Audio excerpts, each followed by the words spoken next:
ఇది మళ్ళీ మళ్ళీ చెప్పుకోవడంలో నాకు గర్వమే ఉంది, కానీ ఏదో రిపీటెడ్గా అని ఏ రోజు అనిపిస్తలేదు.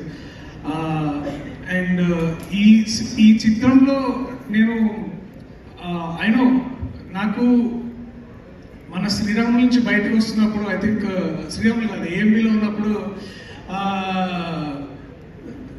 మధ్యలో వాష్రూమ్కి వెళ్ళిండు మా అన్న సీతారాం.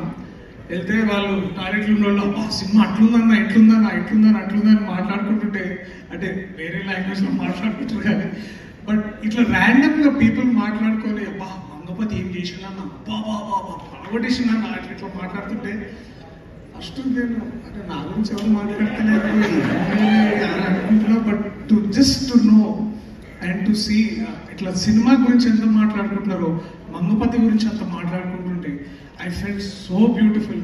అన్న శివన్న నువ్వు హోప్ అన్న, నువ్వు హోప్.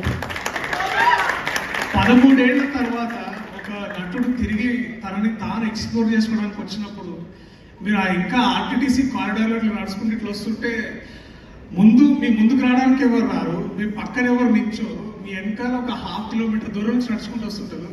ఒక పులి బోన్లోకి నడుచుకుంటున్నా, అంటే బోన్ అంటే కోర్టు రూమ్లోకి ఎట్లా వస్తుందా చూస్తుంటే యూఆర్ ట్రూలీ ఆర్ హోప్ అన్న. Thank you. ప్రతి నటుడికి నీ నుంచి ఇన్స్పిరేషన్ తీసుకున్న ఆ మూమెంట్ దొరికింది, ఆ మూమెంట్ మీరు తిరిగి మాకు ఇచ్చారు. So you are are hope Shivanna. నిజంగా thank you so much. I love you for whatever you did. ఇంకా టైం ఉండుంటే ఆ మంగపతిది మనది సీన్ ఇంకా ఉండాలని చాలా అనుకున్నా, but thank you. I love you so much for this. నాకు కొన్ని ఇప్పుడు సడన్గా ఇట్లా పేర్లన్నీ మర్చిపోతారు, ఎందుకంటే ఇది డీవియేట్ అయ్యేమో. నేను పేరు చదువుతాను, పెద్దగా ఎక్కువ మాట్లాడి మీ టైం అయితే తీసుకోను, చాలా కష్టపడి రాసుకోవాల్సిన. మా సీతారామన్ ఎప్పుడంటే ఉన్నాడు అన్నీ మర్చిపోతామని. ఈ సినిమాలో నాతో పాటు నటించిన విషిక, వాట్ వండర్ఫుల్ యాక్టర్.